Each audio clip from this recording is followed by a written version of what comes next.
이스라엘 백성들이 그들의 역사 속에서 가장 잊을 수 없는 사건, 놀라운 사건이라고 하면 바로 홍해를 건넌 사건이라고 생각합니다.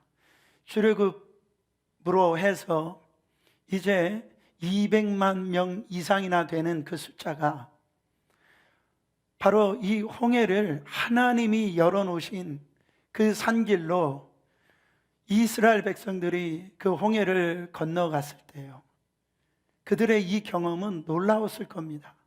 마지막 이스라엘 백성 한 사람이 건너갔을 때에 그 이스라엘 백성을 죽이려고 쫓아왔던 애굽의 군사들은 물이 이렇게 합쳐짐으로 말미암아 다 수장되어지는 그 경험을 구원의 경험이라고 하죠.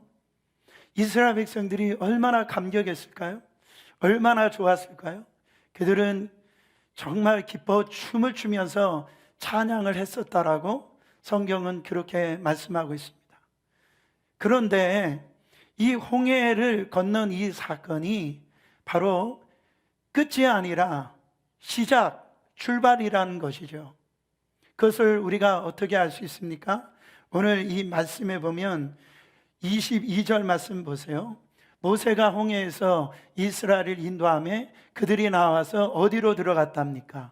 수르 광야로 들어가서 그랬어요. 바로 홍해의 이 구원의 사건, 이 가장 큰 기쁨, 가장 큰 감격, 가장 큰 은혜, 이 부분이 이스라엘 백성들이 경험을 했는데 이것이 끝이 아니라 시작점이 되어졌고 출발점이 되어졌는데요, 이제 어디로 나가요? 광야의 삶으로 나가더라는 거죠. 사랑하는 여러분, 저는요 아무리 생각해봐도 우리가 받은 가장 큰 은혜는 뭐냐면 구원의 은혜입니다.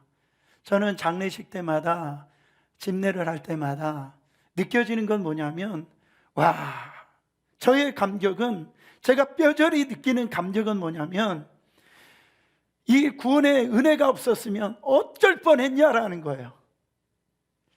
이 구원의 은혜가 있는 것이 얼마나 감사한가, 그것을 깨닫게 되어진다라는 겁니다. 우리가 결코 짧다라고만 할 수 없는 이 인생의 여정에 바로 홍해와 넘는 이 구원의 은혜를, 감격의 은혜를, 기쁨의 은혜를, 춤을 출 수밖에 없는 이 은혜를 건너고 난 다음에 거기가 끝이 아니고요, 그게 출발점이라는 거예요. 광야의 길을 걸어가고요, 오늘 말씀처럼 우리가 예기치도 아니하는 바로 마라를 만난다라는, 마라는 쓰다라는 의미입니다. 이 쓰디쓴 그런 사건을, 그런 인생의 그 길을 걸어가게 되어진다라는 거죠. 여러분, 그때 우리 하나님이 어떻게 만드셨습니까? 이 쓰디쓴 인생을 어떻게 해요? 달게 행복한 인생으로 만들어 놓으셨다라는, 그것을 우리는 믿어야 됩니다. 그러면 어떻게 해야 이 쓰디쓴 인생이 바로 달게 되어지는, 이 고통받는 인생이 하나님 앞에 이렇게 회복이 되어지는 인생으로 바뀌어지는가? 오늘 그것을 우리가 말씀을 통해 은혜 받기를 원합니다. 첫 번째로는 하나님의 은혜를 기억하는 거예요. 따라합니다. 하나님의 은혜를 기억하라. 오늘 출애굽기서 15장은 너무나 분명하게 우리에게 말씀을 해주십니다. 출애굽기서 15장 이 후반부에 오늘 읽었던 이 말씀은 이스라엘 백성들이 홍해를 건넌 이후에 가장 먼저 경험한 사건입니다. 왜 하나님께서 유독 이스라엘 민족에게 홍해를 건넌 이후에 많은 사건의 경험이 있지만 왜 이 사건을 경험하게 만드셨을까요? 거기에는 하나님의 의도가 있다라는, 하나님의 뜻이 있다라는 겁니다. 왜 이스라엘 백성들이 이 홍해를 지난 이후에 이 마라의 이 사건을 경험하게 하신 의도가 뭐죠? 그것을 알기 위해서는, 하나님의 의도를 정확하게 깨닫기 위해서는 그 앞장을 우리가 알아야 돼요. 이 홍해 건넌 사건 전에 이 사건이 뭡니까? 바로 출애굽기서 1장서부터 시작되어지는 그 이스라엘 백성들의 그 현 주소를 우리가 알아야 됩니다. 출애굽기서 1장 13절부터 14절에 보면 이런 말씀이 있어요. 이스라엘 자손에게 일을 엄하게 시켜 어려운 노동으로 그들의 생활을 어떻게 하니? 괴롭게 하니 그랬어요. 그러니까 이스라엘 백성들은 바로 어떤 인생들이었어요? 괴로운 인생들이었다라는, 이 괴롭다라고 하는 말이 히브리어로 말하면 바로 쓰다, 이 표현이었던 마라라는 말입니다. 오늘 이 마라의 그 인생을 의미하고 있는 거예요.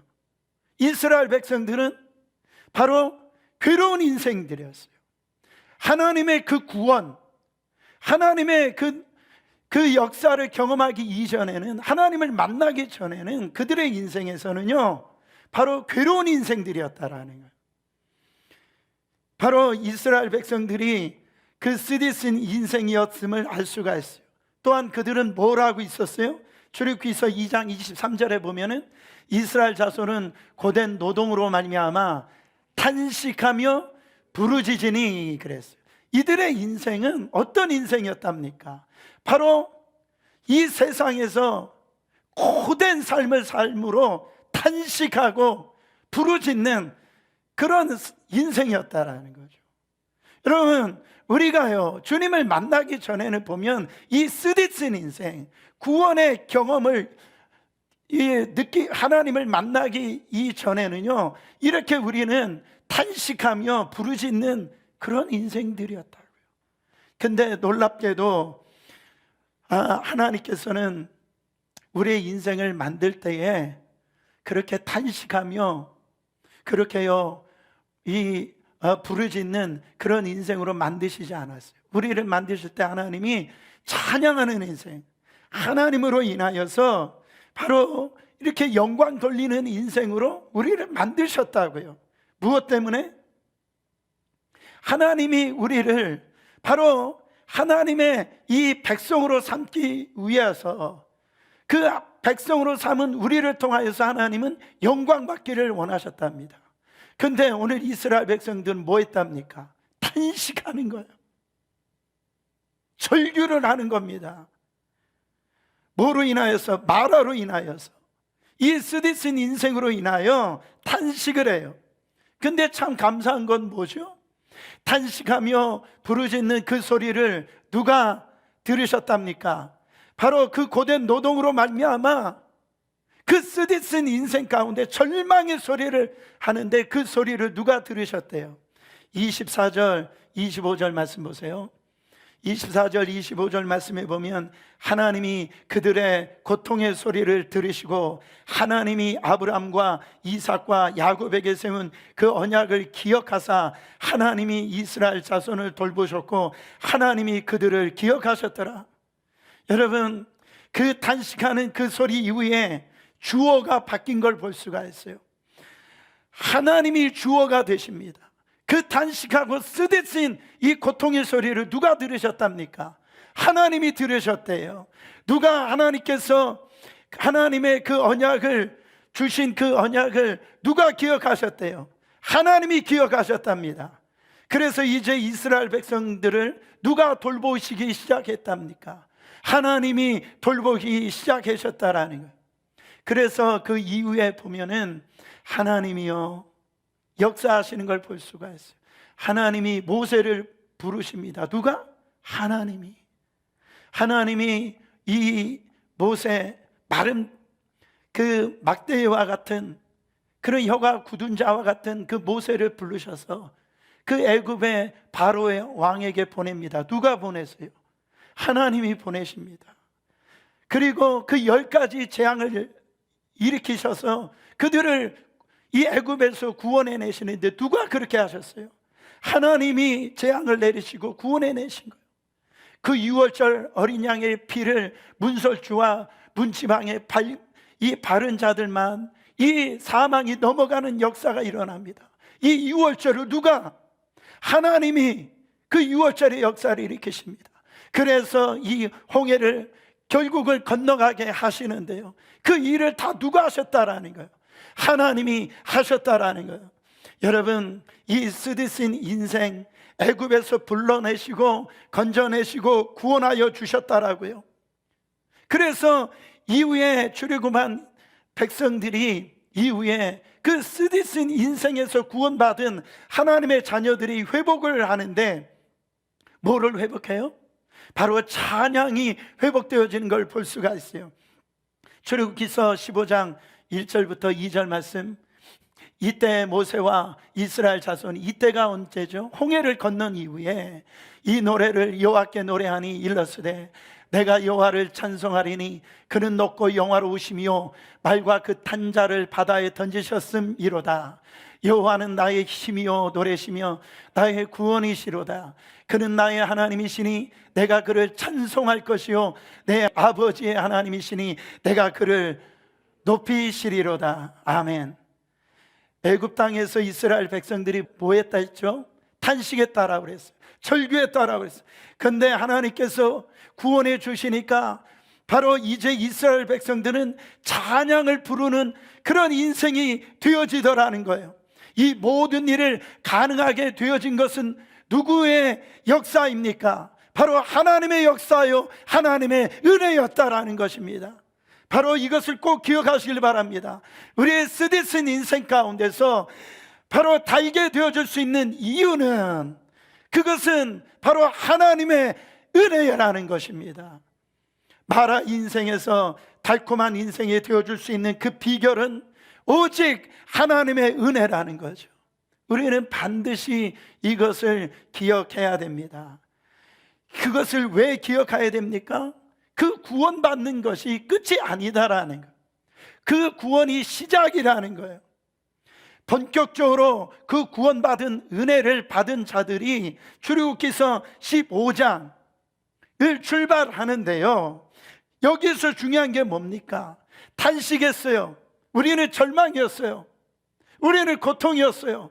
근데 하나님의 은혜로 구원을 우리가 받게 되어지는 이 사실이 하나님의 은혜로 되어졌다는 것이 믿어지면 우리가 앞으로 다가오는 그 쓰디쓴 그 마라와 같은 그런 고통과 절망 속에서도 어떻게 해요? 하나님이 그 쓰디쓴 그런 환경을 달콤한 인생으로 바꿔주실 것이다. 그걸 누가 그렇게 바꿔주실 수 있다? 하나님이 바꿔줄 수 있다. 그 믿음이라는 겁니다. 그때 우리는 우리의 인생이 바로 쓰디쓴 인생에서 바로 행복한 그 다른 인생으로 바뀌어진다라는 거예요. 두 번째로, 원망하지 말고 말씀에 순종하라는 겁니다. 우리가 쓰디쓴 인생에서 바로 우리가 변화되어지는, 하나님이 원하시는 인생으로 바뀌어지는 것은 원망하지 말고 말씀에 순종하라는 거예요. 본문 25절을 우리가 다시 한 번 더 봉독합니다. 모세가 여호와께 부르짖었더니 여호와께서 그에게 한 나무를 지시하시니 그가 물에 던짐에 물이 달아졌더라. 거기서 여호와께서 그들을 위하여 법도와 율례를 정하시고 그들을 시험하실세. 하나님이 이 사건을 통하여서 법도와 율례를 정하셨대요. 그래서 하나님의 의도가 나타나시는데 그 의도가 시험을 하시는 겁니다. 무슨 시험입니까? 너희들은 이 사건을 통해서 하나님의 법, 하나님의 율례, 하나님이 정해놓으신 것대로 그 말씀을 붙들고 바로 그대로 살아가는 내 백성이 되었으면 좋겠다 라고 하는 그 의도로 하나님이 시험을 하셨다는. 여러분 보세요. 출애굽기서 15장 1절이 어떻게 시작했죠? 무엇으로 시작했죠? 찬양으로, 춤을 추면서 이 출애굽기서 15장 1절은 시작되어졌습니다. 왜 시작이 그렇게 되어졌죠? 출애굽기서 14장에 그 홍해를 나의 힘으로는 넘을 수 없죠. 우리의 능력으로 넘을 수 없죠. 이스라엘 백성들의 그들의 가지고 있는 것으로는 도무지 이 홍해를 넘을 수가 없는데, 그들의 그 능력으로는 그 애굽의 군대를 갖다가 바로 이길 수가 없는데, 그들은요 바로 하나님의 은혜로 탄식 속에, 절망 속에, 고통 속에 있었던 그들이 바로 하나님의 은혜로 이 홍해를 마른 땅처럼 걸어 넘어갔다라는 거죠. 그들은 그 구원받은, 그들은 정말 하나님께서 바로 죽을 수밖에 없었던 그런 환경에서 살려주신 그 은혜에 너무 감격해가지고 그들은 춤을 추면서 하나님을 기뻐하면서 찬양을 했다라는 거예요. 그렇게 출애굽기서 15장이 시작했는데, 여러분 여기에서 찬양하지 않을 사람이 누가 있습니까? 여러분 춤을 추지 않을 사람이 누가 있어요? 저는 이 구원받은 하나님의 그 은혜를 정말 생각하면 생각할수록 찬양이 터지고요, 춤을 춰야 될 일이라는 거죠. 그런데 사흘 후에 하나님은 상황을 바꾸십니다. 자, 목이 타는 갈증 속에서 이제 마라에 도착하는데 이제 물을 만납니다. 그들은요 가까스로 이제 물을 찾은 거예요. 근데 그 물을 먹었지만 그 물이요 쓴 거예요. 마실 수도 없을 뿐만 아니라 마셔도 토할 수밖에 없는 그런 물인 겁니다. 여러분, 왜 하나님이 이런 상황을 허용하셨을까요? 왜 여기에 하나님이 어떤 의도가 여기에 담겨져 있을까요? 너 사흘 전에는 내 기적을 보고 바로 찬양을 했지, 그리고 감사했지. 그런데 내가 시험하고 싶다. 그게 뭐냐면 바로 기적이 일어나지 않을 때에도 너 찬양할 수가 있니? 바로 내가 너희들에게 베풀은 기적 때문에 너희들은 찬양하고 바로 그 상황 속에서 바로 감사하고 나를 사랑하고 기뻐하고 춤을 췄는데, 이 축복이 계속되어지지 아니하는 이 상황, 바로 기적이 계속되지 아니하는 이 메마른 이 환경 속에서 이 코로나19와 같은 그런 캄캄한 그런 상황에서도 너희들은 여전히 원망하지 아니하고 불평하지 아니하고 하나님 바로 나를 찬양하고 나를 기뻐하고 즐거워할 수 있니? 그를 지금 테스트하고 있는 겁니다. 그 의도가 여기 안에 들어있는 거예요. 여러분, 고통이 올 때 구원받은 신자는요 어떤 환경 속에서도 어떤 어려움이 있을 때에도 우리는 어떻게 반응하는가, 이게 너무 중요합니다. 선물을 만났을 때에 원망하지 말아야 됩니다. 어떻게 하나님이 이러실 수 있어? 어떻게 하나님이 이런 환경을 허락하실까? 하나님은 살아계신 게 맞나? 하나님을 원망하는 방식으로 반응할 수 있다고요. 그런데요, 힘들고 어려울수록 바로 나의 힘은 연약하구나, 내가 하나님 앞으로 돌아가야지, 내가 하나님을 더욱더 바라봐야지, 그렇게 믿음의 반응을 하는 분이 있다라고요. 이런 갈림길이 있는데 신자는 어떠한 그 갈림길에서 선택을 해야 되냐 말이죠. 지난 한 해 동안 우리는 코로나 이 팬데믹 현상으로 말미암아 안 힘든 분이 없어요. 저도 힘들었고요, 여기에 다 힘드신 분이라고요. 지금도 힘들죠. 구원받은 우리도 세상 사람들과 동일하게 막막한 분들이 있을 겁니다. 그래서 여러분 한번 돌이켜 보세요.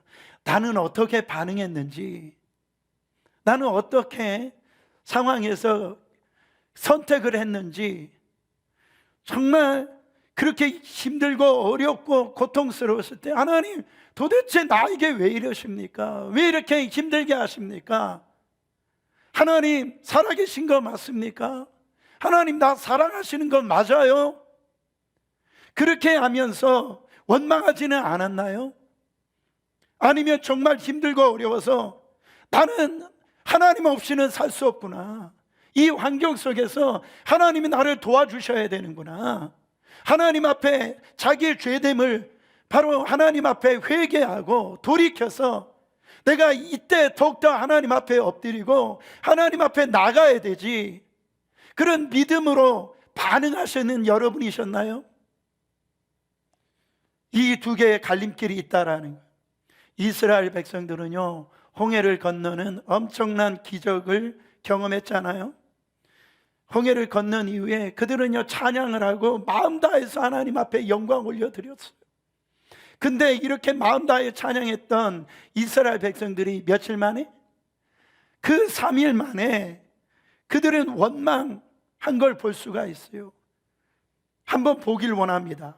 15장 22절 보세요. 모세가 홍해에서 이스라엘을 인도하며 그들이 나와서 수르 광야로 들어가서 거기서 사흘 길을 걸었으나 물을 얻지 못하고 3일 길을 갔지만은 물이 없으니까 성경은 바로 3일이라고 하는 그 단어를 여기에서 분명하게 말씀해 줍니다. 23절 24절에 마라 이르렀더니 그곳 물이 써서 마시지 못하겠으므로 그 이름을 마라라였더라. 백성이 모세에게 원망하며 이르되 우리가 무엇을 마실까 하며. 백성들이 모세에게 원망했다, 이 말은 뭐예요? 백성들이 하나님을 원망했다라는 거예요. 아니 3일 전에 그렇게 홍해를 건넜을 때에 그들은 기뻐하고 찬양하면서 춤을 췄던 그 이스라엘 백성들이 3일이 지나가지고 바로 모세를 원망했다, 하나님을 원망했다라는 거죠. 그 하나님이 베풀어 주신 그 기적과 같은 은혜를 그들은요, 기억하지 못했다라는 겁니다. 누구랑 비슷하죠? 저와 여러분 비슷하지 않습니까? 여러분, 구조대원들이요, 이 골든 타임이라고 하는 그런 구조를 할 때 이 골든 타임 안에서 구조를 해야지 살릴 수 있다라고 그러잖아요. 그래서 이 구조대원들은 3333 법칙이 있대요. 사람을 이렇게 살리려면 첫 번째 삶은 뭐냐면, 공기가 없을 때는 3분 안에 구조해야 된답니다. 그리고 이 바다와 같은 이 차가운 바다에 빠졌을 때는요, 바로 3시간 안에 구조를 해야 된다는 거예요. 마실 물이 없을 때는요, 바로 3일 안에 구조를 해야 된다는 거예요. 그리고 먹을 양식이 없으면 3주 안에는 바로 구조를 해야 돼. 그래야지 살릴 수 있다. 이게 구조대원의 3333 법칙이래요. 근데 이스라엘 백성들이 물이 며칠 동안 없었어요? 3일 동안 없었으니까 이스라엘 백성이 힘들었죠. 여러분, 안 힘든 게 아닙니다. 여러분, 이 시간에 다 힘들어요. 안 힘든 분이 없어요. 누가 구조를 해줘야 돼요. 근데 이들은 사흘 길을 걸어서 물이 없으니까 나오는 말이 뭐냐는 거예요. 원망과 불평이었다라는 거예요. 바로 힘든 상황 가운데서 나오는 말이 원망이라는 거예요. 이게 우리의 모습이라는 거예요. 구원의 밖에 있었던 우리는 쓰디쓴 인생을 살고 있었던 우리라는 거예요. 구원은 안으로 들어온 거, 바로 쓰디쓴 인생에서 달게 되어진 인생으로 들어왔을 이 구원의 경험, 홍해를 건넌 이 경험했을 때 우리는 누구든지요, 하나님을 찬양하고 기뻐하고 즐거워했다라는 거죠. 근데 정작 지금 내 현실에 이 쓰디쓴 인생을 만났을 때 우리의 반응이 어떤 반응이었다라는 거죠. 우리의 자력으로는 구원받을 수 없었던 우리, 절망 속에서 있었던 우리를 하나님의 구원해 주셨던 이 하나님의 그 은혜를 다 잊어버리고요, 지금 내 앞에 있는 이 마라와 같은 이 쓰디쓴 환경에서 원망과 불평하는 우리의 모습이 아닙니까? 사랑하는 여러분, 우리 믿음의 사람들은요, 어떤 일을 만나든지 어떤 쓴 마라의 물을 만나도 하지 말아야 될 게 원망입니다. 우리가 잘 아는 욥을 보세요. 저는 이 욥은요, 하나님이 인정해 주신 아주 귀한 성경의 믿음의 선배입니다. 그 욥만을 생각을 할 때 이 욥과 같은 자를 내가 보지를 못했다. 저는 우리 어린이학교회 성도들이 이 욥과 같은 자처럼, 야, 우리 어린이학교회 성도 같은 자를 내가 눈시켜 봐도 보질 못했다. 그런 성도들의 반열로 올라가시길 바랍니다. 여러분, 하루아침에 재산이요 다 날아갔다니까요. 그리고 7남 3녀 그 10자식이 하루아침에 죽임을 당한 거예요. 그리고 자기 몸에는 악창이 들려가지고 기왓장을 가지고 긁어도요, 여기에 이 고통을 이겨낼 수가 없는 거예요. 그리고 하나밖에 없었던 아내도 자기를 저주하면서 자기 곁을 떠나갑니다. 여러분, 어려웠죠? 쓰디쓰죠? 고통스럽죠?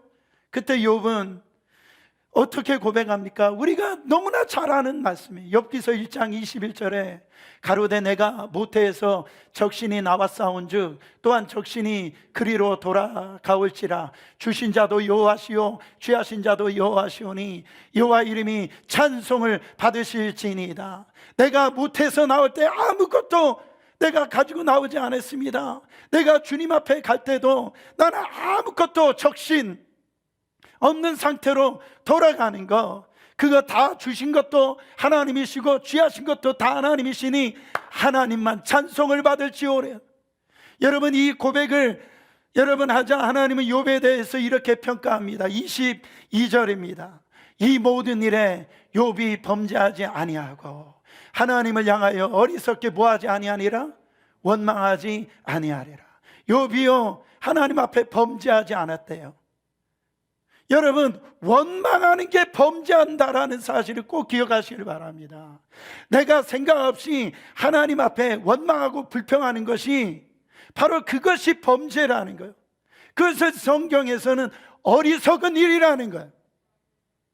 그러니까 내 입에서 그냥 생각 없이 나오는 원망 불평이잖아요. 이게 얼마나 무서운 죄인지를 우리가 알라라는 거예요.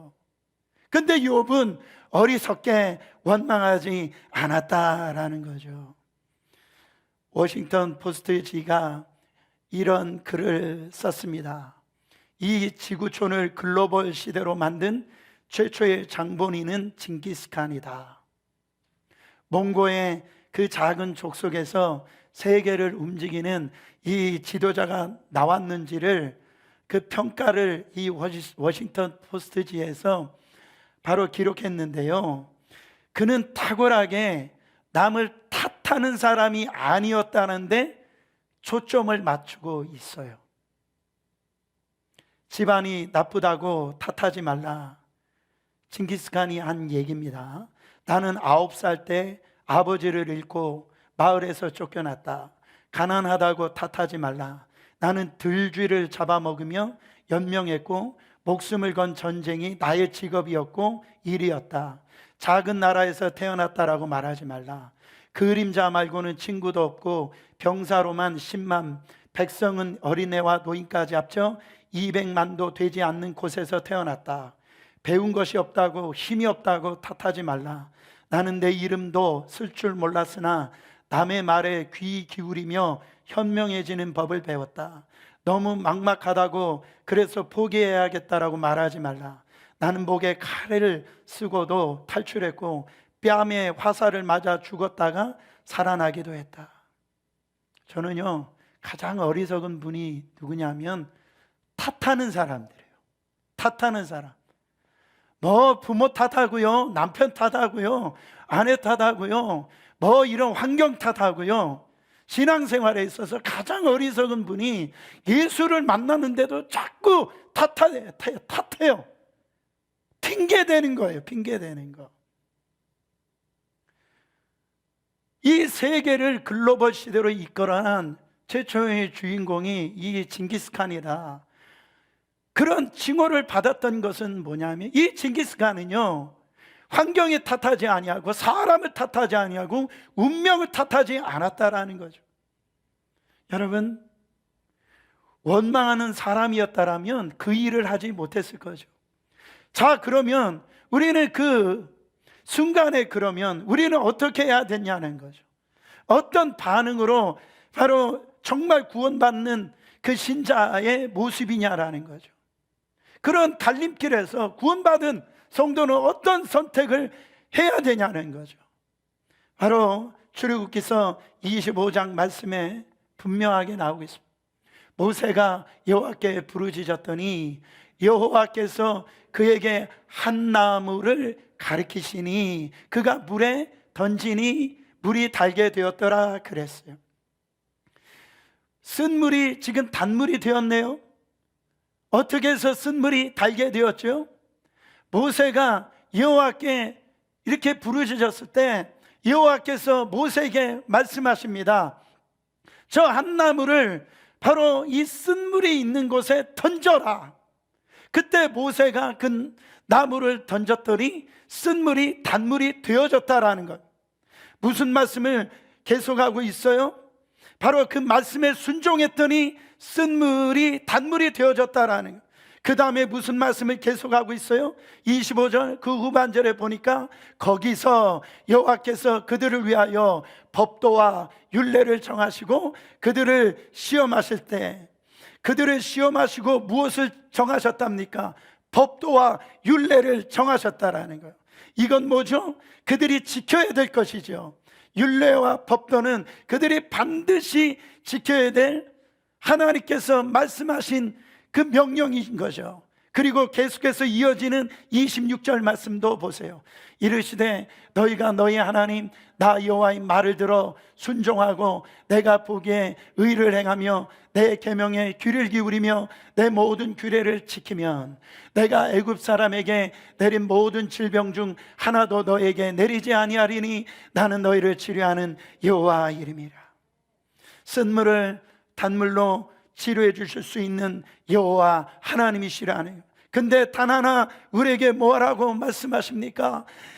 내가 너희들에게 말씀을 줄 텐데 그 말씀에 순종만 하라는 거예요. 그럴 수만 있다면 너희 현실 앞에 닥친 그 쓰디쓴 인생이 이 달게 되어지는 인생으로 바뀌어질 수 있다라는 거예요. 여러분 중에 하나님 나는 왜 이렇게 지금 쓰디쓴 인생을 살고 있습니까? 왜 고통스러운 인생을 살고 있습니까? 그때 한번 돌이켜 보세요. 나는 어떤 선택을 하고 있는지.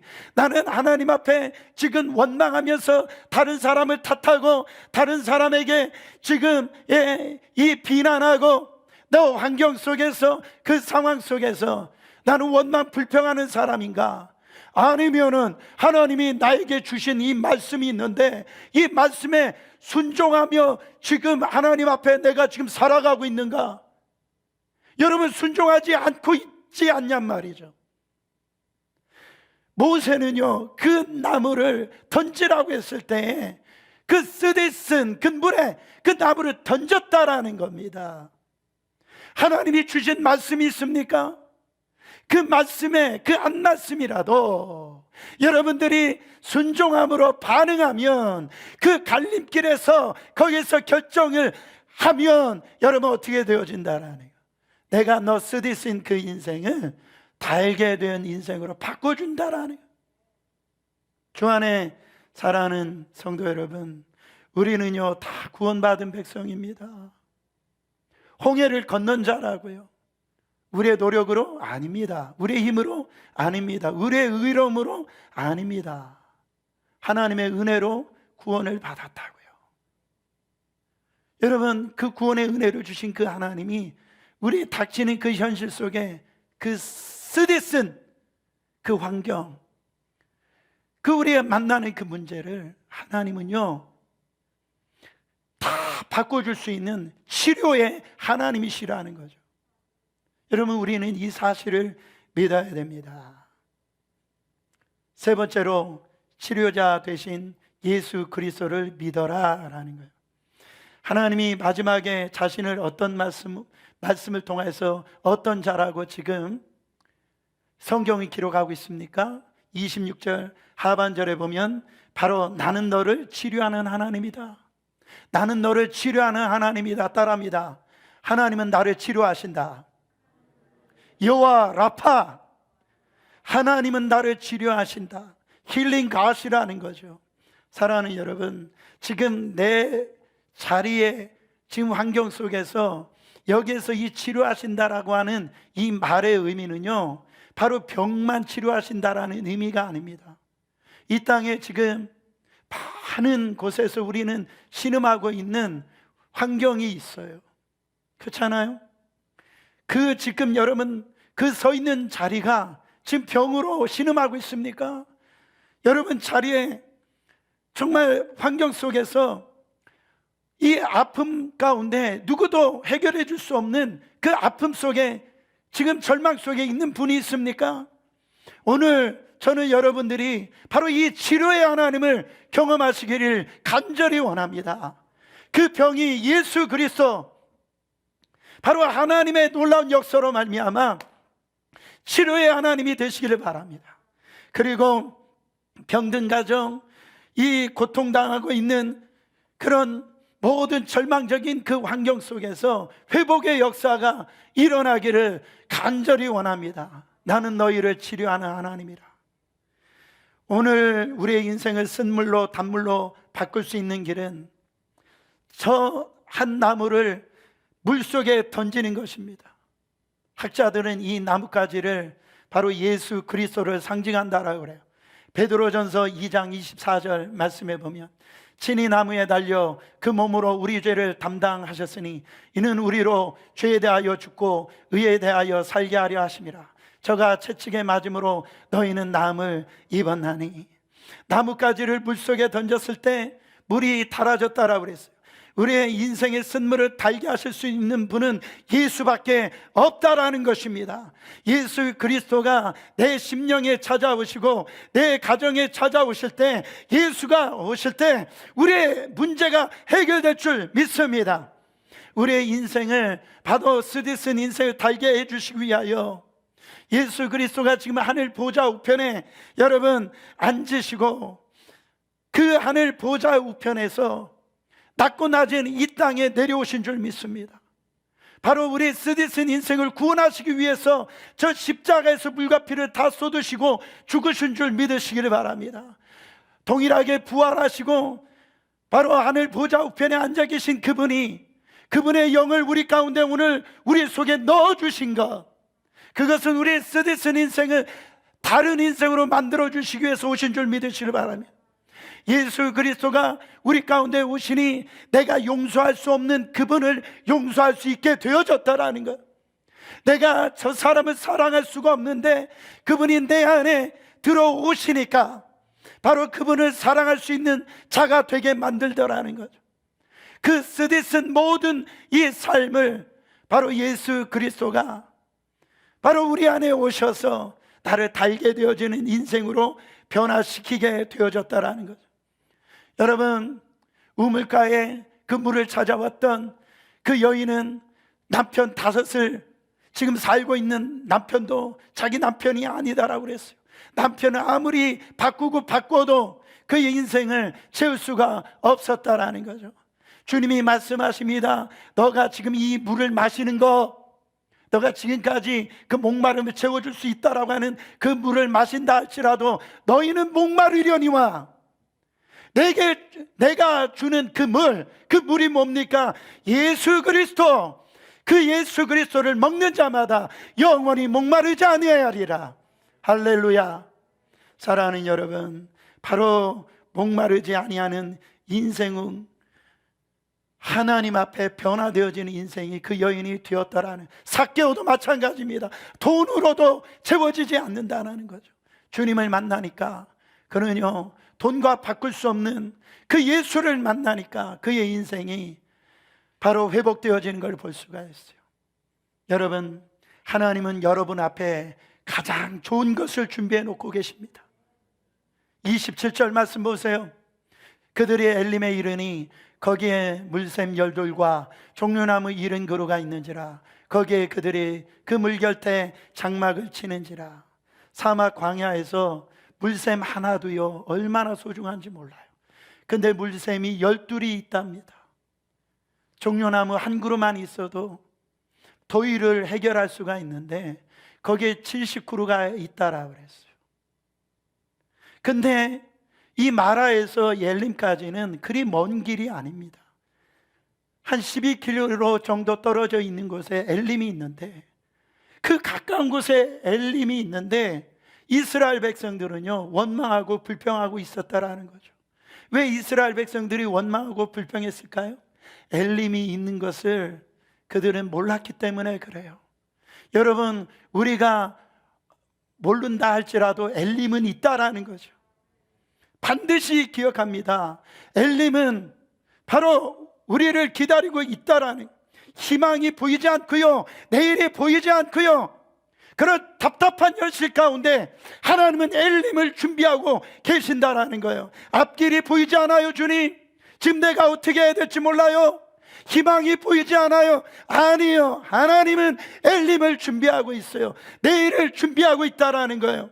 여러분, 그것을 우리가 믿지 못할 때 원망 불평하게 된다라는 겁니다. 엘림을 준비하셨어요. 저는 이 청교도 인사법을 참 좋아합니다. 그들은 그 믿음을 가지고 얼마나 힘들겠습니까? 고난을 이겼어요. 당시 사회에서 오해당하고 핍박당하고 그런 소외당하는 고통 속에서 견딜 수 있었던 것은 그들이 이 명언을 꼭 남겼습니다. 인사할 때 뭐라고 남겼습니까? 여러분, 거기에 가장 좋은 것은 아직 오지 않았다. 인사할 때마다 The best is yet to come. 가장 좋은 것은 아직 오지 않았다. 인사할 때마다 고통 속에 있는, 만날 때마다 가장 좋은 것은 오지 않았어. 오늘 표현으로 보면 아직 엘림이 오지 않았다라는 것. 저는 서로 인사했으면 좋겠는데, 여러분 집에 가서도 그렇게 인사하세요. 옆에 분하고 아직 엘림이 오지 않았어요. 그렇게 인사해 보세요. 아직 엘림이 오지 않았어요. 사랑하는 여러분, 2021년도 우리가 지금 혼자 걸어가면 그냥 우리는 레이스를 하는 거예요. 그러나 2021년도 예기치 아니하는 마라, 쓰디쓴 그런 환경과 또 고통스러운 어려움을 당할 때가 있을 줄 압니다. 근데 거기에 누구와 함께하면, 우리 주님과 함께하면 바로 그것을 뭐라고 부른대요? 은혜라고 그럽니다. 저는요, 우리는 하나님의 은혜로 살아야 됩니다. 이 고통스러운 환경 속에서, 이 코로나 환경 속에서 2021년도를 우리가 걸어갈 때에 하나님이 우리와 함께 해주시면, 바로 그 하나님의 그 은혜의 손길이 있으면 우리는 반드시 이 길을 승리할 수 있다라는, 엄청난 쓰디쓴 이 환경 가운데도 하나님이 달게 해줄 줄 믿습니다. 그때 하나님의 은혜를 기억하시고요, 원망 불평하지 마시고 하나님의 말씀을 꼭 붙드시고 바로 예수 그리스도를 받아보실 때 이 쓴물이 변하여 단물로 바뀌어지는 그런 은혜가 있을 줄 믿습니다. 이 시간에 기도하겠습니다.